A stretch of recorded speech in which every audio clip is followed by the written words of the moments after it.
Characters and characterization. The chief character. In the plot previously outlined, which figure is supreme? It depends. In some senses, the supremacy is not a matter of choice, but is decided by the nature of the story. If the man is making the greater sacrifice, it means that, whether you like it or not, he is the struggle that calls for a larger measure of sympathy, and you must assign him the chief place. Still, there are circumstances which would justify a departure from this law, something after the fashion of respecting the rights of a minority. But in our projected narrative, the woman is undoubtedly the supreme character, for the man's battle is mainly one of religious scruple, and only secondarily a question of race, whereas the Jewess has a vigorous conflict with both race and religion. Well, what do you know about women? Anything? Do you know about how their minds work, how they talk, what they wear, and the 1,001 trivialities that go to make up character portrayal? If you do not know these things, it is a poor outlook for the success of your novel, and you might as well start another story at once. It may be a disputed question as to whether women understand women better than men. The point is, do you understand them? Perhaps you know enough for the purposes of a secondary character, but this Jewess is to be supreme. You must know enough to meet the highest demands. Where to obtain this knowledge? Ah, where? Only by studying human lives, human manners, human weaknesses, everything human. The life of the world must become your textbook. As for temperaments, you should know them by heart. Social influences in their effect on action and outlook ought to be within easy comprehension. Even then, you will still cry, "Mystery!" How to portray character. The first thing is to realize your characters, i.e., make them real persons to yourself, and then you will be more likely to persuade the reader that they are real people. Unless this is done, your hero and heroine will be described as puppets or abstractions. I am not saying the task is easy. In fact, it is one of the most difficult that the novelist has to face. But there is no profit in shirking it, and the sooner it is dealt with the better. The history of character representation in drama is full of luminous teaching, and a study of it cannot be other than highly instructive. In the early mystery and morality plays, virtues and vices were each apportioned their respective actors. That is to say, one man set forth good counsel, another repentance, another gluttony, and another pride. Even so late as Philip Bassinger's A New Way to Pay Old Debts, we have Wellborn, Justice, Greedy, Tapwell, Froth, and Furnace. Now this seems very elementary to us, but it has one great merit. The audience knew what each character stood for, and could form an intelligent idea of his place in the piece. In these days we have become more subtle, necessarily so.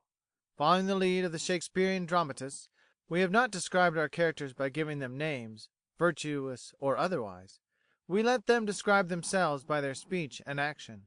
The essential thing is that we should know our characters intimately, so intimately that, although they exist in imagination alone, they are as real to us as the members of our own family. Falstaff never had flesh and blood, but as Shakespeare portrayed him you feel that you have only to prick him and he will bleed. The historical Hamlet is a mist, the Hamlet of the play is a reality. This power of realization depends on two things: observation with insight, and sympathy with imagination. Observation is a most valuable gift, but without insight it is likely to work mischief by creating a tendency to write down just what you see and hear. Zola's novels too often suggest the notebook. Avoid photographing life as you would avoid a dangerous foe. The newspaper reporter can "beat you hollow," for that is his special subject, life as it is. Observe what goes on around you, but get behind the scenes. Study selfishness and otherness, and the interplay of motives, the conflict of interest which cause this tangle of human affairs. In other words, obtain an insight into them by asking the why and wherefore. Above all, learn to see with other people's eyes and to feel with other people's hearts. For instance, you may find it needful to attend synagogue worship in order to obtain a first-hand knowledge of the religion of your Jewish heroine. When you see the men in silk hats and praying shawls over their shoulders, you may be tempted to despise Judaism, the result being that you determine not to cumber your novel with a description of such nonsense. Well, you will lose one of the most picturesque features of your story, and you will fail to see the part which the synagogue plays in your heroine's mental struggle, and the portrayal of her character will be sadly defective in consequence. No, A novelist, as such, should have no religion, no politics, no social creed. Whatever he believes as a private individual should not interfere with the outgoing of sympathy in constructing the characters he intends to set forth. Human nature is a compound of the virtuous and the vicious, or, to change the figure, a perpetual oscillation between the flesh and spirit. Life is half tragedy and half comedy. Men and women are sometimes wise and often foolish. From this maze of mystery you are to develop new creations, and actual people are your starting point, never your models. Methods of characterization. By characterization is meant the power to make your ideal persons appear real. It is one thing to make them real to yourself, and quite another thing to make them real to other people. Characterization needs a union of imaginative and artistic gifts. In this respect, as in all others, Shakespeare is preeminent. His characters are alike clear in conception and expression, and their human quality is just as wonderful as the large scale on which they move, covering as they do the entire field of human nature. There are certain well-known methods of characterization, and to these I propose to devote the remainder of this chapter. The first and most obvious is for the author to describe the character. This is generally recognized as bad art. To say, "She was a very wicked woman," is like the boy who drew a four-legged animal and wrote underneath, "This is a cow." If that boy had succeeded in drawing a cow there would have been no need to label it. And in the same way, if you succeed in realizing and drawing your characters, there will be no need to talk about them. The best characterization never says what a person is. It shows what he or she is by what they do and say. I do not mean that you must say nothing at all about your creations. The novels of Hardy and Meredith contain a good deal of indirect comment of this kind, but it is a notable fact that Hardy's weakest work, A Laodicean, contains more comment than any of the others he has written. Stevenson aptly said, "Readers cannot fail to have remarked that what an author tells us of the beauty or the charm of his creatures goes for naught; that we know instantly better that the heroine cannot open her mouth but what, all in a moment, the fine phrases of preparation fall from her like the robes of Cinderella, and she stands before us as a poor, ugly, sickly wench, or perhaps a strapping market woman." There is another point to be remembered. If you label a character at the outset as a very humorous person, the reader prepares himself for a good laugh now and then, and if you disappoint him, well, you have lost a reader and gained an adverse critic. To announce beforehand what you are going to do, and then fail, is to put a weapon into the hands of those who honour you with a reading. Often a single significant detail will throw more light on a character than pages of comment. An example in perfection is the phrase in which Thackeray tells how Becky Crawley, amid all her guilt and terror, when her husband had Lord Steyne by the throat, felt a sudden thrill of admiration for Rawdon's splendid strength. It is like a flash of lightning which shows the deeps of the selfish, sensual woman's nature. It is no wonder that Thackeray threw down his pen, as he confessed that he did, and cried, "That is a stroke of genius." The lesson is plain. Don't say what your hero and heroine are. Make them tell their own characters by words and deeds. The trick of idiosyncrasies.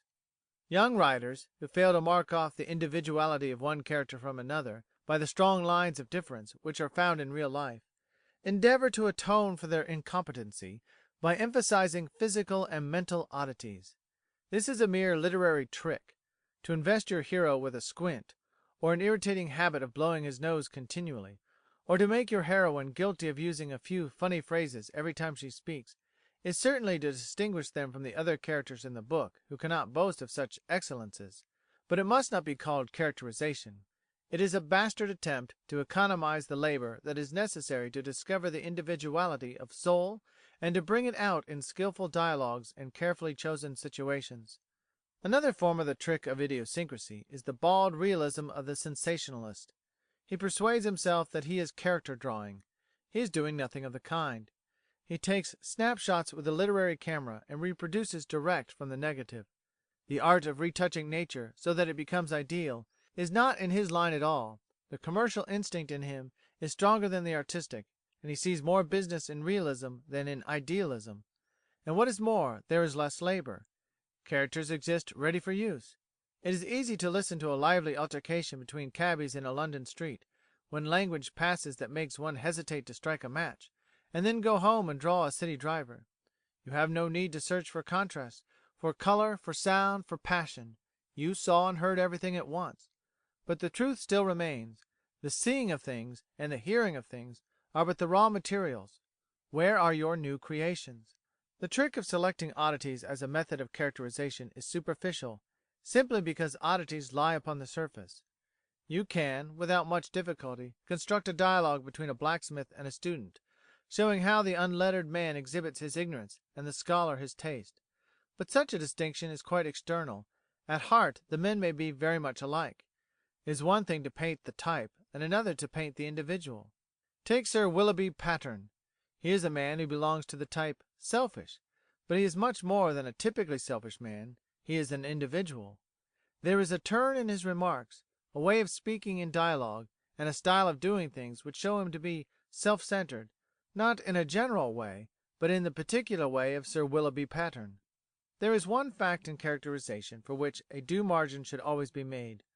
Wilkie Collins, you will remember, said of his Fosco, "The making him fat was an afterthought. His canaries and his white mice were found next, and the most valuable discovery of all, his admiration of Miss Halcombe, took its rise in a conviction that he would not be true to nature unless there was some weak point somewhere in his character."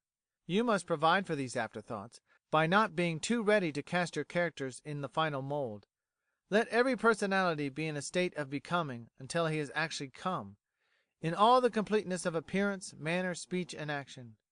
Your first conception of the Jewess may be that of one who possesses the usual physique of her class, short and stout, but afterwards it may suit your purpose better to make her fairer, taller, and slighter than the rest of her race. If so, do not hesitate to undo the work of laborious hours by effecting such an improvement. It will go against the grain, no doubt, but novel writing is a serious business, and much depends on trifles in accomplishing success, so do not begrudge the extra toil involved. Characterization is the finest feature of the novelist's art. Here you will have your greatest difficulties, but, if you overcome them, you will have your greatest triumphs. Here, too, the crying need is a knowledge of human nature. Acquire a mastership of this subtle quantity, and then you may hope for genuine results. Of course, knowledge is not all. It is in artistic appreciation that true character drawing consists. End of chapter. Recording by Brett Downey.